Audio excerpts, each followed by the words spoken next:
All right. Good morning, Chair Postman, Member Garrett, staff, and guests. The lobby is open and recording has begun. Thank you, Dustin. Good morning, everybody. We'll convene the Washington State Liquor and Cannabis Board meeting for March 2nd, 2022.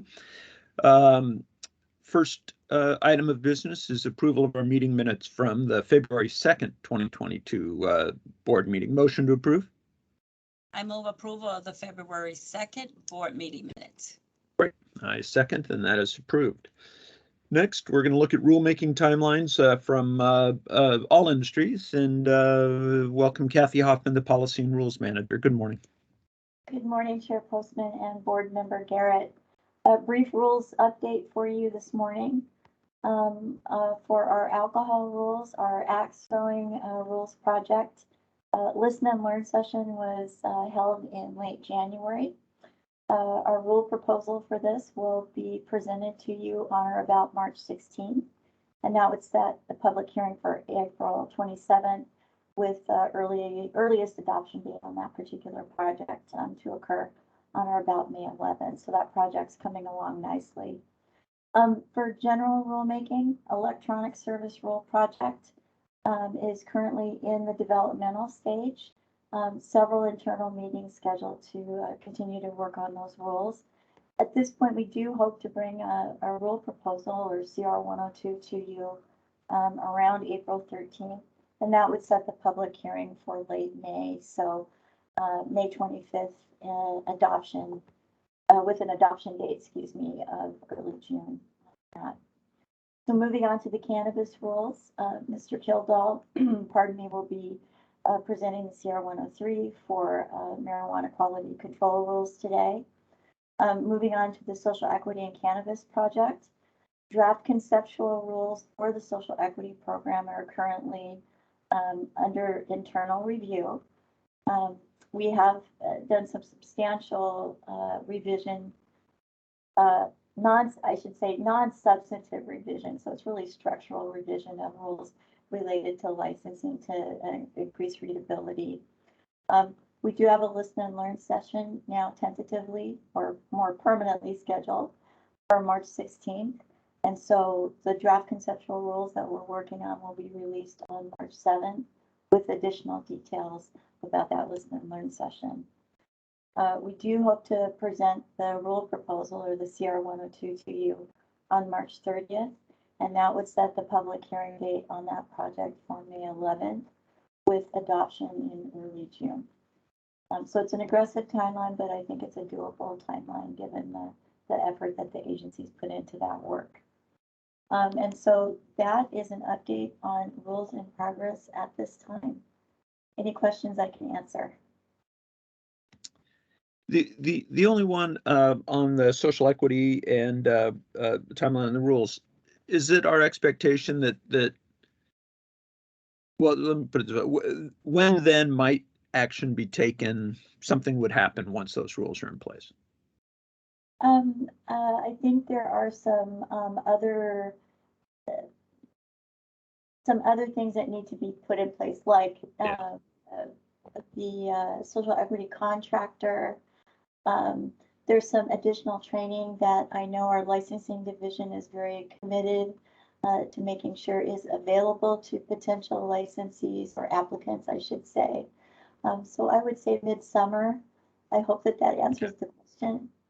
Yeah, I think it does. Yeah, and that still is pretty aggressive. That's faster than I initially thought we would actually be able to start things rolling. So that's good. Thank you. That's a fair assessment. The other thing to keep in mind is that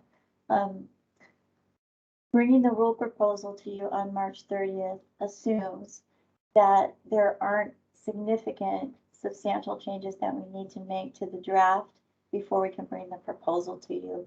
Because if the listen and learn session held on March 16th, it's only a 2-week time frame to make revisions.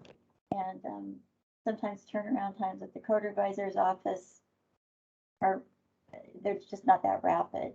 So there's some variables that might change the timeline. Yeah. For all intents and purposes, we're hoping to be able to adhere to that timeline. Totally understand. And like I said, it's already a little ahead of where we thought we would be. And both your shop and the licensing division have been putting so much into this and moving so quickly at the same time dealing with legislative matters and everything else that it's great. Really appreciate it. So I look forward to the listen and learn for sure. Thank you. Okay. Next, there's Mr. Kildall.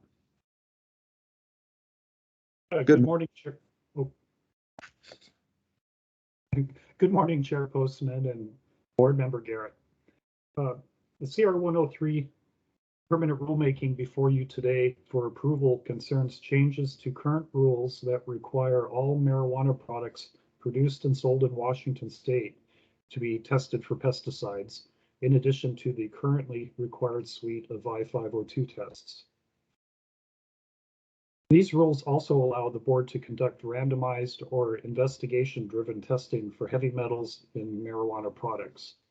As you are aware, this has been a lengthy project that involved exhaustive stakeholder engagement and multiple rule proposals.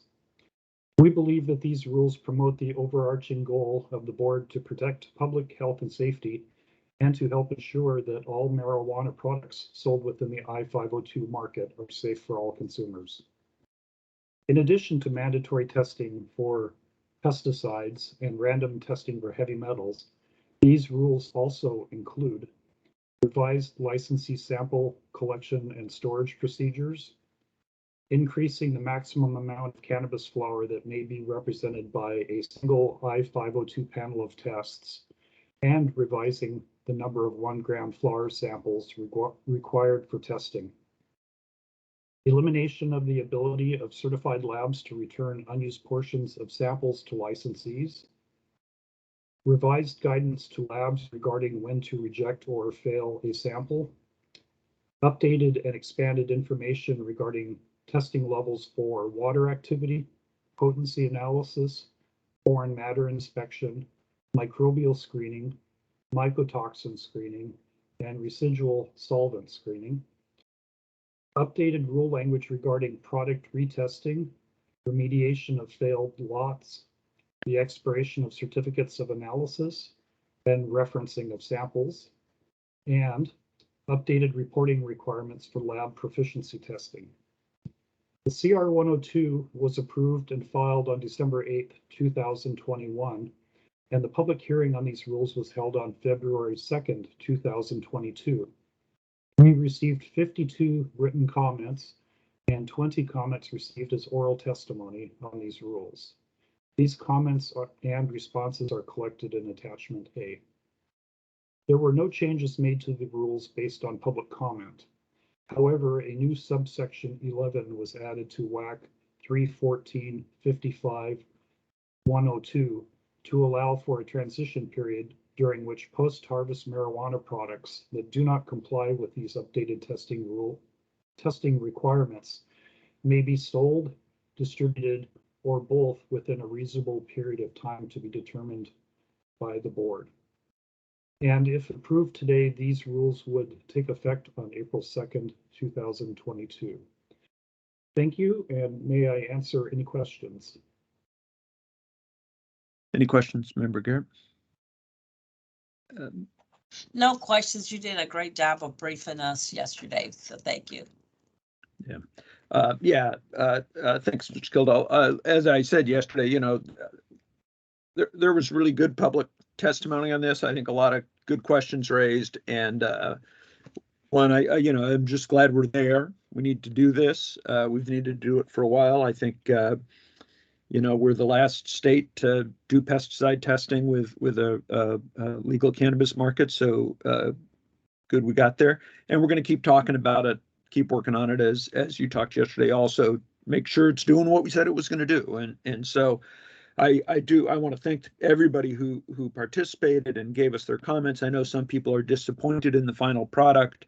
I think it's a good final product, but we're also going to keep talking with people and look at this as a living, breathing thing to try to keep improving it any way we can, and to look at what adverse impacts may be out there in the implementation or the sort of maintenance of this on the people who have to do it. So.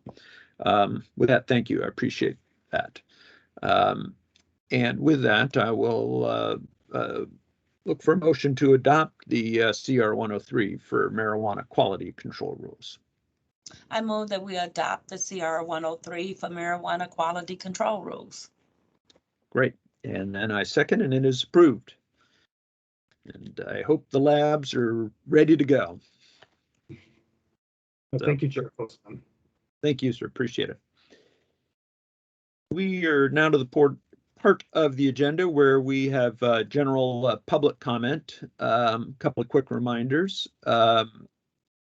All our meetings are recorded, so you'll be recorded. We ask you state your name and affiliation so everyone knows who you are. You'll be given 4 minutes to talk. At 3 minutes and 30 seconds, Dustin Dixon will step in to let you know you have 30 seconds. He's not being rude.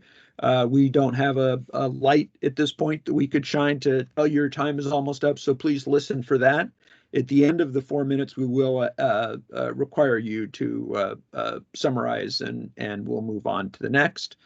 That said, we look forward to civil and positive engagement from all. We have, I think, 6 people signed up, 7 people actually signed up at this point. The first on my list is Christopher King.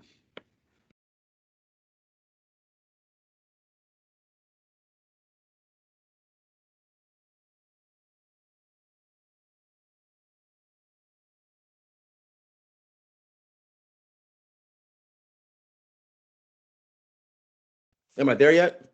You are. Can hear you fine. Okay, terrific, folks. Listen, we're going to talk about equity here. Okay, now I've been around zoning and leasing issues for all of my adult life. Okay, 30 some years I've been a professional zoning manager, land use, both in a civil rights context and in a land use context for wireless carriers. Okay, I know a bit about zoning and arbitrary and capricious actions. Okay, and what I'm saying here is that when you have a license, it gives you a bundle of rights, privileges, and immunities and responsibilities that set you apart from those who don't. There were a number of Black pioneers here who I'm becoming friends with all of them now, who were scared out of their jobs and their livelihoods by LCB agents posing as real cops, when we know now that they're not. Okay, Agent John Jung and I established that a year ago on March 5th when I took his deposition live on Facebook, actually. And he said he would not pull his sidearm because he doesn't have qualified immunity. David Stitt, a former agent, said the same thing. Both these men quit the LCB because of that. All right, that's a fact. Now, back to the rights, privileges, and immunities. I looked around and I've seen where the ACLU out here, they fought for Oscars. They did equity for Oscars Restaurant. That's a white guy, German immigrant, lost his license wrongfully to the LCB, and they got it back and lost wages, lost profits, $500,000. Okay. Then they also helped out people who lost their driver's licenses. Okay. Couldn't pay the fines. Those people did something wrong. They just couldn't pay the fines. So ACLU went and helped them. Okay. Meanwhile, they are not responding to any of these Black folks who were the original pioneers who got pushed out of medical. All right. They can't seem to get representation, although there is one lawyer I found who's talking to them right now. But this is incongruous with the state admissions of ACLU and NAACP. NAACP turned a cold shoulder. The media won't talk to them either. Okay. Your buddy there who does the Cannabis Observer, Greg Foster, he tried to threaten me with spam for telling him about the fact that LCB admitted that they're not real cops, that they don't have emergency authority. That's not spam, that's a fact. And he shouldn't be using that badge on his page either. It's a fake badge. It says police on it. Police of whom? Police of what? You know, I used to be an assistant attorney general, but I wasn't a law enforcement agent. I couldn't put a gumball light on top of my BMW and go around and pretend like I was a cop. No, just because you work for a law enforcement agency doesn't make you a law enforcement officer. But they use that power. And there's been other lawsuits I've been finding out too more recently too. One of the only live shops up there in Everett, they had a federal complaint that was just dismissed last month, making the same allegations. Attorney Halverson brought that case, okay? An established professional here brought that case, alleging arbitrary and capricious and racist actions on the part of the LCB. And then you have the Widmer case. Contrast that with the Widmer case.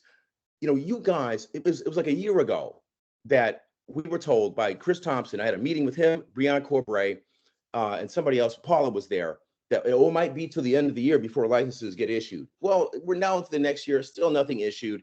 And meanwhile, LCB, I have a fact. There's a fact that with the Widmer case, all right, and that was your case number, Widmer. Your case number, come on now. M-25-492. That guy and his wife pled the fifth 3 times in their bankruptcy Christopher, case. you got 30 seconds. Yeah, and basically you had affidavits from your own attorney who were going to take her deposition saying don't give this guy a license. Yet he winds up with both licenses, recreational and medical.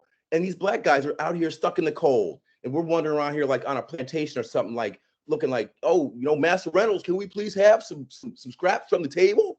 You know, it's ridiculous. This is not civil rights. This is something less than that. So equity has to start first and reward those people the same way that Oscars got rewarded. Not rewarded. Yeah, time. Thank you. Great, thank you. Next person we have signed up is Sammy Sod. Chair Sammy Sod registered to speak, but is not online with us today. Okay, we can check back at the end and see if he's joined us. Mike Asai from Emerald City Collective.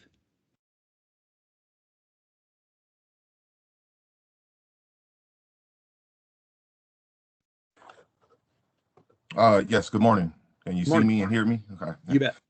Good morning, board members. My name is Mike Asai, founder and president of Emerald City Collective Gardens, established in 2010.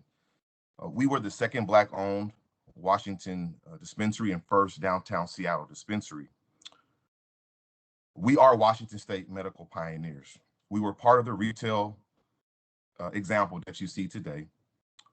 Senate Bill 5052 was not a medical cannabis merger. I'm sorry, Senate Bill 5052 was not a medical cannabis retail merger, but was simply a medical cannabis takeover. Having been licensed with Washington State, as I have here today, City of Seattle,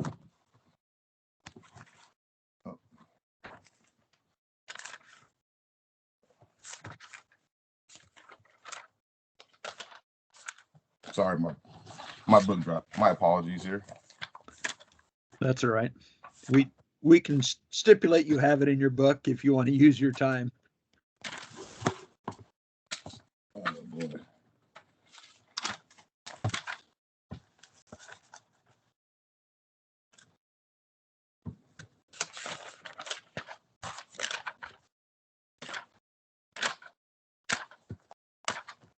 I'm sorry. Am I able to go? I lost my. Now, why don't my- you? Why don't you just talk to us? Don't worry about Okay. what you got in your book. We're going to assume you got the Seattle license there as Yeah, well. I'm sorry. We'd Yeah, rather I just have my hear notes from you. right here, and gosh, it's just. Yeah. So use your simply time. put, we were one of the first, and I've been at the task force meetings, and for me, it's going on 6 years this July that we've been closed, and I'm highly frustrated, as well as a lot of people like myself. And we need the 39 licenses to go out this year. I understand, as I have stated from the very beginning, they need to be mobile. Even if they're not mobile, we still need the process to get started. It's real frustrating for me. I have lost out on millions, generational wealth. My family's been affected, as long as others, is like me as well, who were in the business, Black, brown, and white as well. But I'm advocating right now for Emerald City Collective Gardens and myself. And so it's just been a very frustrating process to have gotten cut out. As I came down in 2016 to speak at the board meeting, I got stuck in Tacoma traffic. The board meeting was over. I asked to speak with Beth Lehman, and it was very unprofessional of her when she spoke with me. I had all my documents in the lobby, and it just was, I felt like I was just treated like I was a nobody, and being someone that took risks and was a pioneer and being Black in the cannabis business. And so with all that being said, yes, I have been highly frustrated at the LCB over the years, but I am looking at the LCB with Ollie Garrett. She got involved after this whole mess of Senate Bill 5052. So I want to thank her publicly because I know without her, without the LCB, without Governor Inslee, Paula Sardinas, Peter Manning, Aaron Barfield, Representative Pettigrew, we would not even be here with the social equity at this moment in time. So I just want to thank them. Because I know there's been a lot of people that have come out stating they've been doing this and doing that, but I know exactly why we're here today. So I want to thank them. I'm in support of the LCB if the LCB is in support of me and others like me being able to obtain a license. It's like I said, it's been extremely frustrating. I'm willing to give the LCB a second chance. I'm not going to hold grudges. The LCB, from what I've seen, has been great during the task force meetings. They have given a lot of information, and where the LCB has seemed to be moving faster than the task force. And I think the LCB is trying to make the wrong right. Rick Garza apologized to me in 2020 at the last public LCB meeting, saying that, Mike, I'm sorry, you should have had a license. So I take that to heart. And as I said, I've been highly upset at the LCB, but as it stands today, I'm not going to let my anger get in the way of moving forward. And so as I see, the LCB definitely has made changes and they're Hey, trying to Mike, do the we right give you a little bit of extra time, but you do have 30 seconds left at this point. Thank you. If the LCB is truly trying to do the right thing, then you have my support. If not, then I'll have to back away.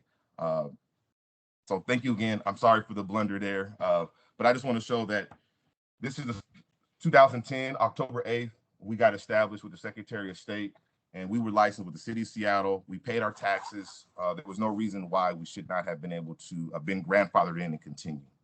Thank you for your time, and that's it. Thank you. Thank you. Next up is Micah Sherman.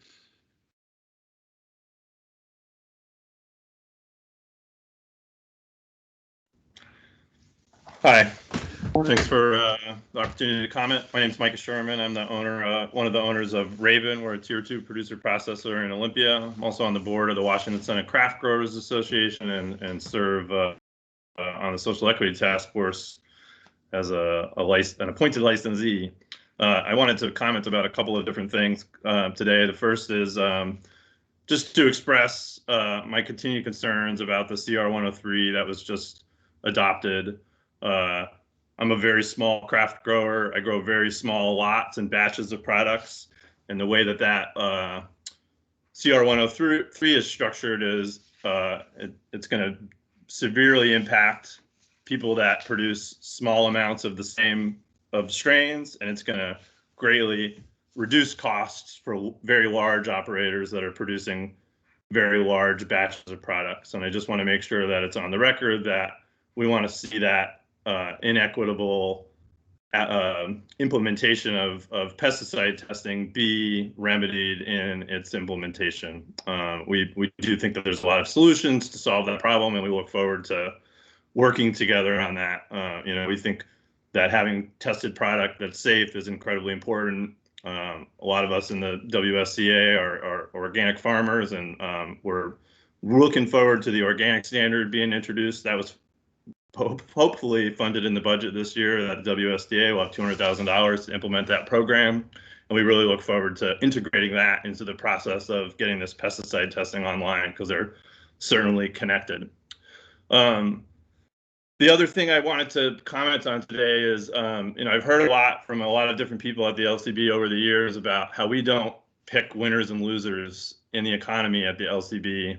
And I just wanted to make that comment that the LCB has, in fact, picked winners and losers over the years because the shape of the market is constructed in the laws and the rules that we all operate under. And we inherently pick winners and losers because we're selecting the landscape that the game that we're participating in is being played on. And I would really encourage everybody at the LCB and everybody in a position of policymaking authority to accept and acknowledge that the choices that you make selects who succeeds and who fails, whether that's intentional or whether that's unintentional. And I would really like to see the language of this policymaking start to shift, where we acknowledge the reality that winners and losers are selected. And right now, the winners and losers have been selected in a sort of unintentional way rather than in an intentional way. And there's folks in the industry, particularly well-funded lobbyists, that have used that process of shaping the game that we're playing to pick winners and losers that benefits them. And by pretending that you're not in a position to participate in that selection, I think is inaccurate. And I really would hope that over the next year or so, as we start to reconcile with where we're at and where we're going, especially in the context of moving into a national marketplace, that we start to embrace the reality that the rules and laws are what makes Mike, you it have 30 possible. Thank you. The rules and laws are what makes it possible for us to succeed and fail, and they shape the potential outcomes that are available to us. And I think this CR 103 is a perfect example of, without meaning to, selecting winners and losers.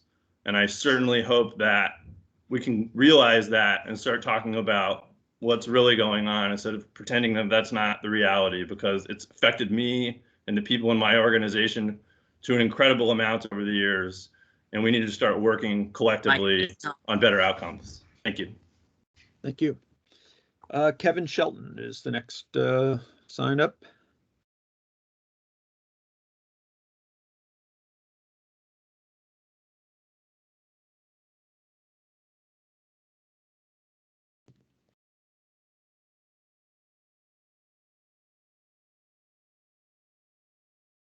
Can you hear me? You bet. Hi, my name is Kevin Shelton. I'm from Lifetree Collective in Skyway. We started out our business in, March of 2011. We were registered with the Secretary of State, Sam Reed, and with the city of Seattle. We operated in Skyway. So we had zero problems, zero issues with any state or local authorities. And by about 2015, we were forced out. We were just asked to leave and, threatened with, feds being involved and a lot of other stuff. But fast forward to now.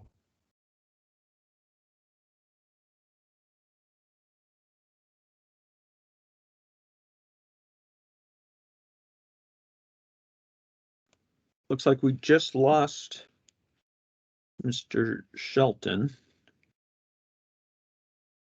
I got bumped off. Oh, there you are. Okay, you're back. Okay. So basically, we were forced out of business, and we are now at this juncture. We're like 2 years into the social equity. Over 2 years. We're 2 years into the social equity. We just want some answers. We don't want to fight. We want to do business with the Liquor and Cannabis Board. We want the Cannabis Board to reach out to us. We haven't heard anything. So it's like, where do we go? We've had our lives destroyed, our livelihoods destroyed. We haven't had much time to talk about that, but in the early social equity meetings, we were part of the conversation. We were part of, the social equity reflected on us. And now it's like there's being games played that we assume that there's games being played. We don't know why, we're not part of the conversation anymore. The Black founders of cannabis. We're part of $1 billion industry. The LCB took over the torch where we all started. You see what I'm saying? So we just want to be part of what we helped start. In all fairness, we need to be added back to the conversation, and our qualifications shouldn't have to be determined by lottery. It should be determined that we were first, and that the grandfather clause in the revised Code of Washington State in medical and in business be applied to us. And why doesn't it apply? That's why we're a little bit upset. But we're willing to work too, or we wouldn't be here if we're not willing to work with the LCB. That's all I have. Great, thank you. Allie Damon.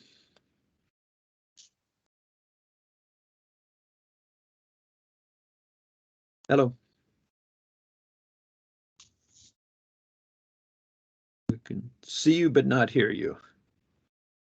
Need to unmute the. Can you hear me now? Yeah, you bet. Hello. Oh, okay. Hi. Sorry about that.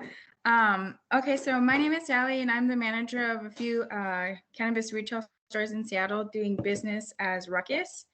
I say stores, but right now we only have one store actually able to operate. Sorry, I have my baby next to me as well. I say stores, but right now we only have one store actually able to operate as a direct result of the LCB's refusal to enforce its own regulation regarding retail license forfeiture. The LCB's inaction not only directly harms Ruckus and its employees, it also harms Seattle consumers. I'm sorry. That's okay. Take your time. The LCB's inaction not only directly harms Ruckus and its employees, it also harms Seattle consumers. It harms all Washington residents due to the loss of literally millions in tax dollars, and it keeps licenses from being awarded in the social equity program. So to explain on that, for years, Washington OG had a retail license in the Ballard neighborhood. At that location, Washington OG averaged about $91 in sales, a far cry from hundreds of thousands a month in sales that is typical in Seattle. And then in January of 2020, Washington OG applied to move its license to Belltown. It took Washington OG almost an entire year to get its move approved by the LCB. And then it's been over 2 years that they've applied and moved to Belltown, but it's still not opened. So the LCB has a regulation that requires Washington OG to be open within 12 months of receiving its license. So basically, like, use it or lose it. That regulation is WAC 314-55055, the forfeiture rule. It has been 13 months since Washington OG got its license and it's still not open. Ruckus has asked the LCB to enforce the forfeiture rule against Washington OG, but it has done nothing as of yet. The only reason Washington OG is not open is it's because it's chosen a terrible property, like unfit for retail, and it doesn't seem that there's any rush to do anything about it. It has not really done any business at all since it got its license 4 years ago. This really matters to Ruckus because in the summer of 2021, we signed a lease for a Belltown location of about $18,000 per month for rent. And we submitted an application to the LCB to move one of our stores to that space. And it only took a few months for that to get approved. And this was before the LCB approved Washington OG's Belltown move. So while we were ready to open first, our application for the Seattle marijuana license was denied because Seattle won't allow 2 retail stores within 1,000 feet. It doesn't matter that we were ready to open. Seattle won't allow us to open only because Seattle looks at when licensees files its change application, not when it actually opens. So Seattle won't change its mind and let us open unless the LCB acts to forfeit Washington OG's license. So yes, we are paying a ton of rent for a space we can't use, but it has other impacts as well. Without additional store in Belltown, the state has lost millions of dollars in tax revenue. For 2 years, Belltown has had 1 retail store. Allie, you have 30 seconds. So pretty much I wanted to say, like, the forfeiture license are supposed to be part of the social equity program. And so if there's a license that's not being utilized, I think that is a good opportunity to kind of give that social equity program a chance to get up. Okay, thank you. If you have written testimony on that, could you email that to Dustin Dixon? So we have that. That would be helpful. Yes, absolutely. Great, thank you. Appreciate your time. Thank you. And the last person we have signed up today is Jim.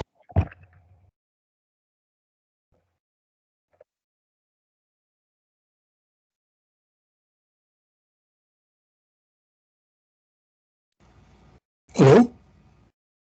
Good morning, Jim. Oh, great. You can hear me. Thank you. Appreciate that. Okay. This is Jim McCrae. I run a company called Straight Line Analytics. I've been looking at the data of this industry, primarily in this state, but in others, for a number of years now. Anyway, just to the point, you've finally culminated in the many-year quality control rule set where fundamentally you changed quality assurance to quality control.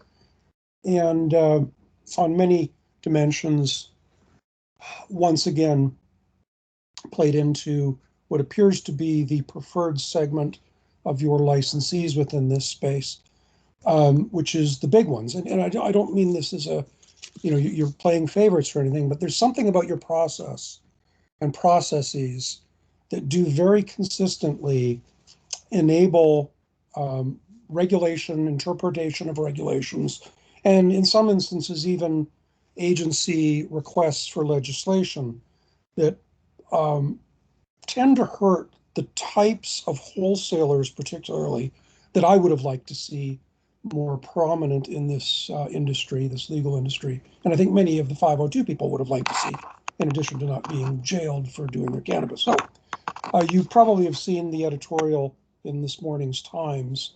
Looks to be informed by, amongst other things, by WACA, where it's calling again for the possibility of expanding the scope of the LCB, changing its capability. I've viewed that as a hostile move by WACA for a couple of years now.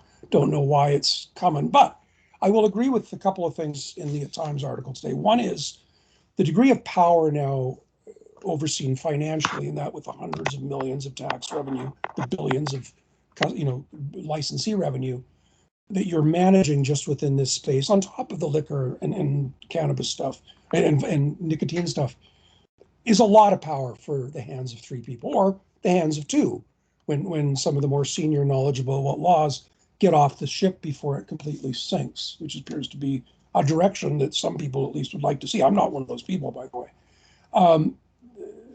Another point that was made in the article, I agree, it's too much power for two people. And really it is two people with a three-person board. If you could corrupt two people on the board, if you could, I'm not saying it's been done, and there's just so much money potentially involved for the big players, the successful players. So the other thing that came out was heavy-handed enforcement in their article, and that you've made progress, but you need more, and more voices from external, broader voices.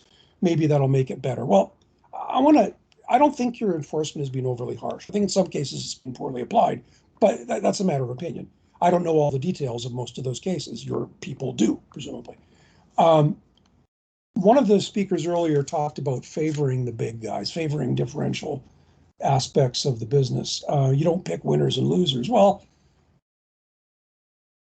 I would say it's not the heavy-handed and harsh enforcement, it's the inconsistent application of the rules you have, the inconsistent favoritism that certain aspects of those rules come to envision. And then particularly when they're done with what would presumably be the knowledge of the board. One of the previous speakers talked about what the increase in lot size does Jim, you have 30 seconds. Thank you, craft cannabis and small scale people that want to, go with just a few plants. Well, it's devastating to them. The other one is Canopy that you're working on right now. Just whatever staff has told you about Canopy, the interpretation they just put out of it's the square footage that's behind the 8-foot fence for outdoor farms, particularly, that's just a ridiculous definition. Indoor, I suspect it is too, for reasons that I could talk about in more depth. I'm out of time here. Thank you very much. That's your time. Guys, be careful. WAC is coming after you. Don't know what it is, but they want more money and you're not giving it to them. Thanks. Thank you. Dustin, did Mr. Saad join us? I don't see him.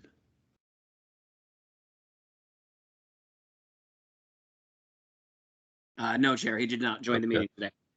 Okay, that's the last person we have signed up. I wanted to just answer a few of the questions that came up and respond to a few quick things. One, and I'm trying not to jump in the middle of the public commenting, but I took some notes. Mike Asai raised issues as well as Mr. Shelton. And I hope you heard the presentation on the social equity rulemaking. It's happening. It's coming. We will be able to, we think, stretching it by the summer, licenses processing happening. We are doing some, I think, interesting things to try to involve people in that process.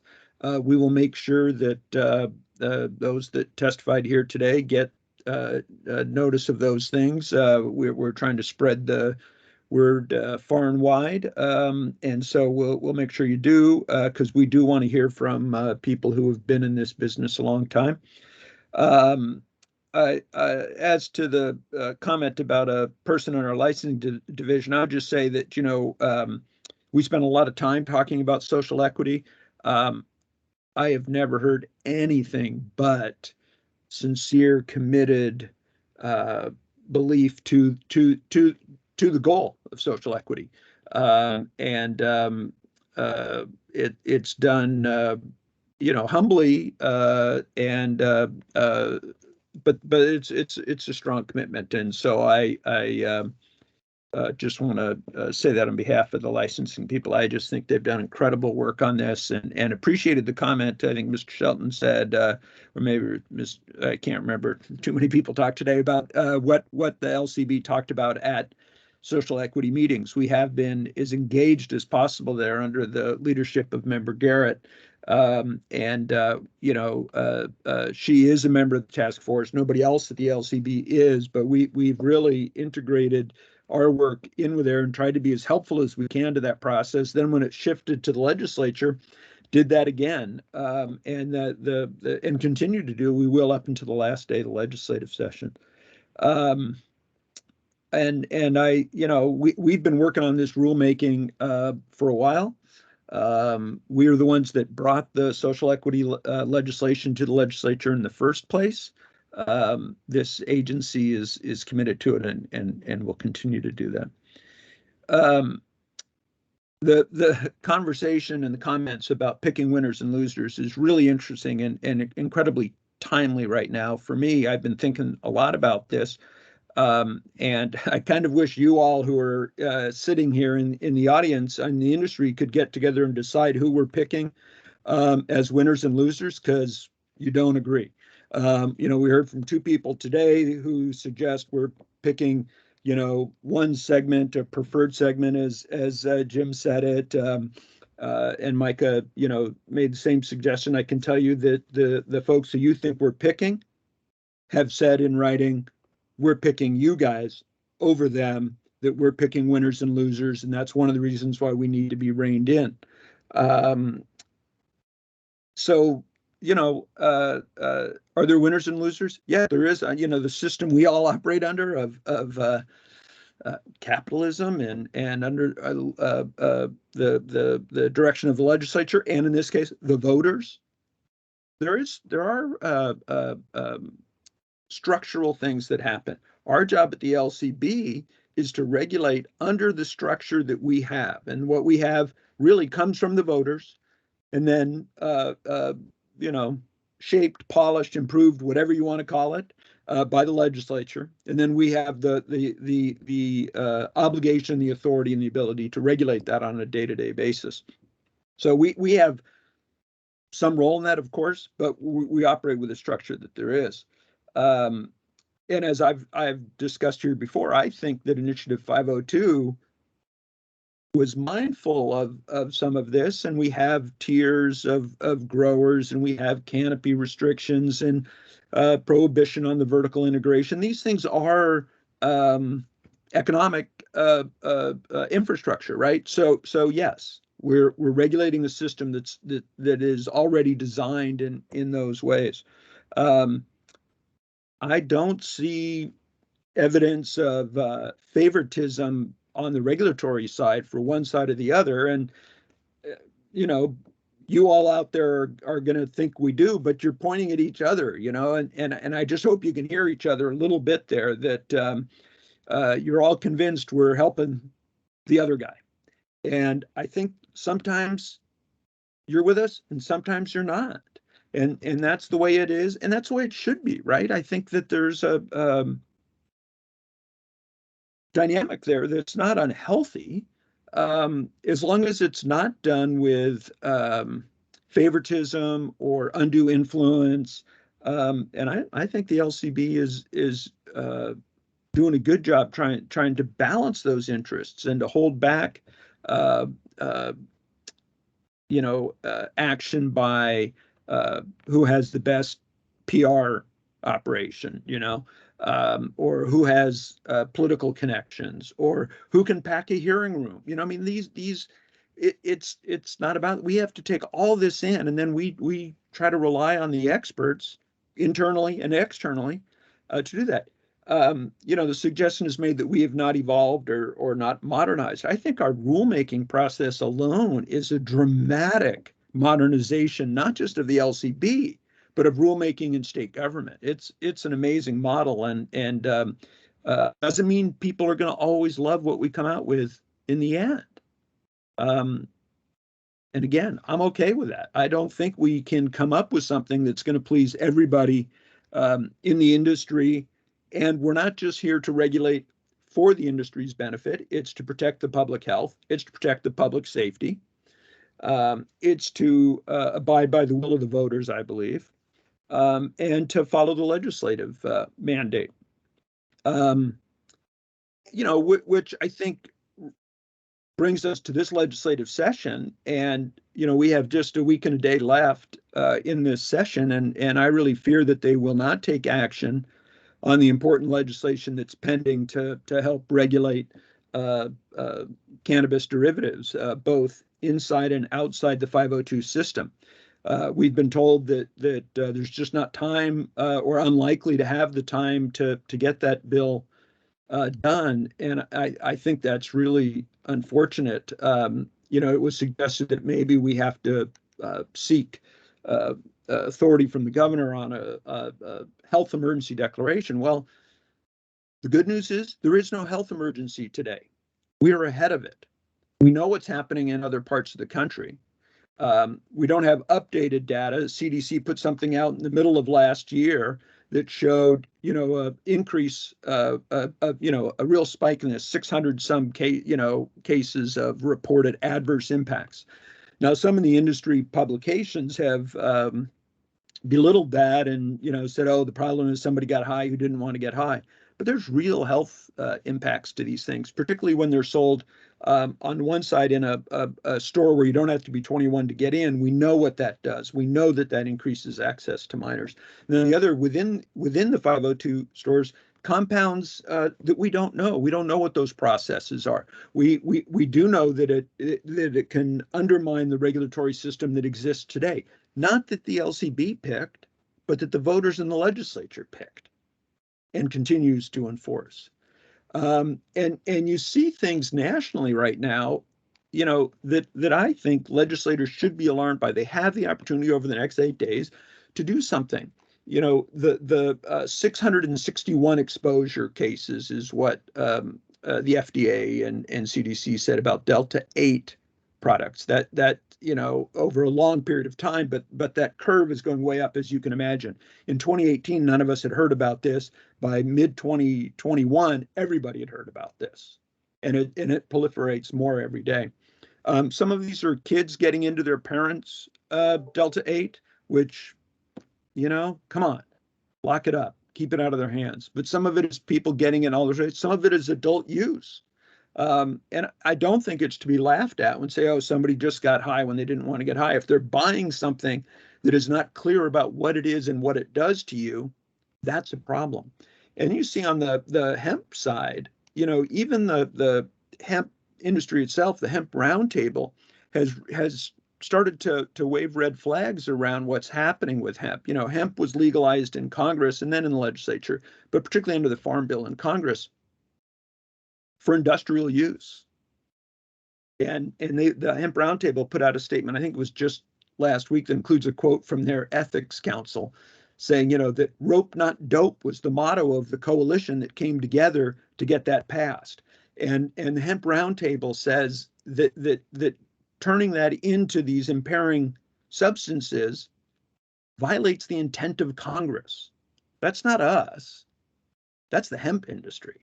And if it violates the intent of Congress, it clearly violates the intent of the Washington State Legislature as well. So we have a bill to try to do something about this, and I really fear that it's not going to happen.